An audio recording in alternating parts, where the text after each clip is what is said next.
Bonjour à tous et bienvenue aujourd'hui dans cette nouvelle vidéo. Alors, c'est pas encore un temps tout à fait à faire voler les drones. Là, je sais pas si vous entendez, mais il y a pas mal de vent autour de moi. Je suis abrité par une haie, heureusement. Il y a des champs à perte de vue. Peu importe. Aujourd'hui, on va s'intéresser au réglage des sticks de votre radio. On vole quasi tous avec les réglages par défaut. Je ne sais pas si vous êtes déjà intéressé, mais moi, je me suis à peine intéressé. Vraiment, j'ai effleuré la surface et je me suis aperçu qu'il y avait le réglage des sticks de la radio, mais pas que. Il y avait d'autres réglages poussés sur le drone, comme le frein, comme les gains, par exemple, qu'on ne regarde presque jamais. Pourtant, ça peut être super utile pour avoir des vidéos, vraiment un rendu cinématique. Alors dorénavant, je vais essayer de faire le parallèle entre les appareils qui sont sous iOS et les appareils qui sont sous Android. Parce que sous Android, c'est en anglais alors que sous iOS, c'est en français. Donc on va voir le menu des deux. De toute façon, c'est identique, hein. C'est juste les termes qui diffèrent. L'un en français, l'autre en anglais. Voilà. Et puis on va regarder ça en détail tout de suite. Alors, les réglages que je vais montrer, ça s'applique pas seulement pour le Mavic 2 Pro, mais c'est aussi pour le Mavic Pro, le Mavic Air, le Spark aussi. Voilà, ça s'applique à vraiment tous ces drones-là. Il ne faut pas avoir peur d'essayer d'aller voir ce que c'est exactement. Alors, donc là, je ne peux pas brancher les deux téléphones à la fois, donc j'ai pris le téléphone sous iOS dessus direct dans un premier temps. On va aller dans les réglages, donc dans les trois petits points au-dessus à droite. On descend tout en bas, on va dans paramètres avancés, et on va dans EXP. C'est la première chose qu'on va aller étudier. Ce qui concerne Android, la même chose, les trois petits points au-dessus. On va dans MC Settings, ensuite Advanced Settings, et quand on est là, on va dans EXP. On a les trois courbes qui sont complètement identiques. Alors, sur iOS, c'est écrit montée, gouverne droite, avant, droite. Et sur Android, c'est throttle up, rotate right, forward right. Si vous êtes arrivé sur cette page, c'est que vous êtes au bon endroit. Voilà. Pour que ces courbes soient complètement linéaires, il faudrait mettre la valeur 0,5 tout le temps. Donc on aurait une progression complètement régulière au niveau des sticks, hein. Il n'y aurait pas de moment où on progresse plus lentement qu'une autre partie, hein. Comme là, vous pouvez voir sur les différents graphiques. Pour avoir une exponentielle, donc ça commence assez doucement, et puis ensuite que ça progresse très rapidement comme ici, il faut avoir une valeur inférieure à 0,25. À quoi ça sert d'avoir ça? C'est de pouvoir démarrer lentement au final. Surtout, vous savez, quand on fait des enroulés comme ça autour d'un obstacle. Donc, c'est quand même pas mal d'avoir cette progression qui est plutôt lente au début. Ça va vous permettre de pouvoir calibrer votre rotation plus facilement, plus aisément. C'est le comportement que j'ai adopté pour les sticks. Donc, le premier, la montée ou throttle up, throttle down, montée-descente en français. Donc, vous voyez ici, si je bouge le stick de haut en bas, donc on est sur celui de la montée-descente. On voit bien comment ça progresse. On a le petit point jaune. Donc, au début, on voit qu'on progresse très doucement et au fur et à mesure, on commence à monter, à progresser très rapidement. Pareil pour la descente. Donc, si vous êtes là, vous descendez très lentement et là, vraiment, vous commencez à descendre, à augmenter la vitesse de descente. Pareil pour la montée. Vous voyez, là, ça ne monte pas très vite et voilà. Plus je vais dans la courbe, plus ça va monter vite. Parce qu'on est sur de l'exponentielle. Donc, au début, on n'est pas très rapide, mais par la suite, on monte très rapidement, en fait. Et ça, on est sur une valeur de 0,25. Gouverne droite, gouverne gauche, en fait, c'est la rotation sur l'axe Z. Ici et ici. Donc ça, en fait, ce qui est important quand on veut faire des enroulés, des choses comme ça, ou des lacets même. Vous voyez ici, donc c'est le deuxième, gouverne droite, gouverne gauche, ou rotate right, rotate left. Pareil, moi je l'ai mis à 0,20, donc je l'ai mis encore plus lent dans la progression au tout début, pour vraiment avoir une lenteur pour pouvoir me calibrer correctement et pouvoir augmenter la vitesse progressivement jusqu'à atteindre une vitesse de croisière. Voilà, autour de l'objet que je veux.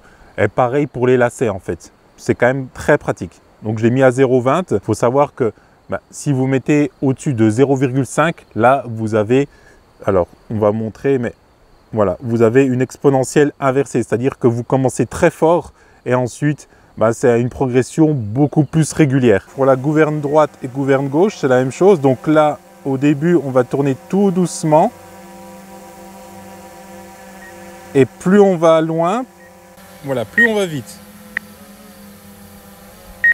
Alors du coup, donc là, on est sur avant, arrière ou forward, backward. Donc pareil, là, c'est une exponentielle. J'ai laissé à 0,25 aussi. Et pour donc droite, gauche ou right, left, c'est la même chose. Hein.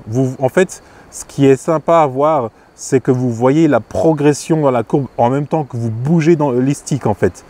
Donc là, jaune pour droite-gauche et avant-arrière. Donc là, on a le petit point vert. On va passer à la sensibilité. Donc on revient en arrière. Sensibilité, pareil ici. Sensitivity. Donc là, sur le Android, hein, on est tout à 0. C'est normal, je suis connecté à que dalle. Donc là, on a le frein, la rotation limite du lacet. Pour le frein, c'est une valeur qui est comprise entre 50 et 200. Le principe, plus vous allez augmenter cette valeur, plus le freinage du drone sera agressif. Et plus vous allez baisser cette valeur, plus le frein du drone sera doux, clairement. Plus le freinage du drone sera doux. Ça n'augmente pas, ça ne diminue pas la vitesse de freinage, c'est juste la façon dont le drone va s'arrêter. Vous allez voir que clairement, voilà, je vais mettre la vidéo, mais vous verrez que c'est assez agressif quand on met à plus de 100 et quand on redescend en dessous de 100, c'est plutôt doux, gentil. Donc voilà ce que ça donne en 100. Voilà. Si je mets, donc c'est une valeur comprise entre 100 et 200, on va mettre 150. On va voir que le freinage est encore plus agressif. On recommence, le freinage est très agressif. Hein. Vous allez voir. Voilà, vraiment très agressif. Donc plus on monte vers 200, plus c'est agressif. On va le descendre à 80 par exemple. On va voir que normalement le freinage est beaucoup plus doux. Voilà, vous avez vu vraiment le freinage est beaucoup plus doux sur le drone. La rotation limite du lacet, ça c'est quand vous voulez faire donc des virages, des lacets, hein, c'est ça clairement. Donc vous avancez et vous jouez sur le gouverne, donc l'axe Z, hein, comme ça en même temps quand vous avancez. Donc ça, en fait, vous allez limiter la vitesse de rotation. Si vous augmentez, ça sera beaucoup plus agressif. Et bien sûr, si vous descendez en dessous de... Là, je suis à 80, mais on peut aller en dessous encore. Par défaut, je crois qu'il est à 75. Donc si on va en dessous, si on va sur 50, vous verrez que le drone, lui, va tourner tout doucement. Vous le voyez sur la vidéo. Donc c'est sur l'axe Z, hein, bien sûr. Donc là, on est sur 75. Voilà, ça c'est la valeur par défaut. Si on augmente, le drone est beaucoup plus réactif. C'est beaucoup plus agressif. Et si on diminue, c'est encore beaucoup plus long. Et l'attitude, ça va être ce qui va englober en fait le frein et la rotation limite du lacet ou le brake ou le yaw endpoint sur Android. Sur Android, en anglais, je trouve que c'est beaucoup plus parlant parce que le yaw, on sait que c'est un axe et c'est beaucoup plus parlant que rotation limite du lacet, clairement. Et l'attitude, donc je dis, c'est ce qui englobe donc tous les autres paramètres. Frein, donc brake en anglais et rotation limite du lacet et yaw endpoint sur Android. En fait, si vous allez baisser, donc ça va être moins agressif, plus doux. Si vous laissez à 100, ça va le laisser à une attitude normale par rapport à ce que vous avez mis. Voilà, l'attitude toute seule, elle ne change rien de spécial, on va dire. C'est plutôt la combinaison de l'attitude avec les deux autres paramètres qui vont changer quelque chose sur votre drone. Et on va finir par le gain. Et donc, on revient en arrière et pareil sur Android. Donc là, on a ce qui s'appelle l'inclinaison verticale ou le pitch, le roulis ou le roll, le lacet ou le yaw et le vertical ou le vertical, simplement. Donc en fait, vous allez donner plus d'importance à la poussée des sticks en fait. Donc là, c'est des valeurs comprises entre 80 et 120%. Donc au final, ils sont tous à 100. C'est bien comme ça. Et je ne vous conseille pas non plus de l'échanger, ces valeurs-là. Vaut mieux les laisser telles quelles et agir sur les autres valeurs que je vous ai montrées avant. Ça va clairement, ça va modifier donc le comportement de la radio. C'est-à-dire que dès que vous allez pousser un petit peu plus à 120%, donc au lieu d'être à 100%, ça va vous donner 120% de puissance sur le drone. Voilà, c'est vraiment ça. Si vous en avez besoin, allez-y, faites-le, pourquoi pas. Mais voilà, si vous n'en avez pas besoin, ne touchez pas ces réglages, ça ne servira pas à grand chose. C'est la fin de cette petite vidéo. Je vois que le soleil il se lève, donc on me voit peut-être un peu mieux du coup. On a du iOS, on a de l'Android, on a vu les deux. J'espère que vous avez saisi, sinon n'hésitez pas à laisser vos questions en commentaire. N'hésitez surtout pas à vous abonner, à lâcher un petit pouce en l'air pour ce tutoriel.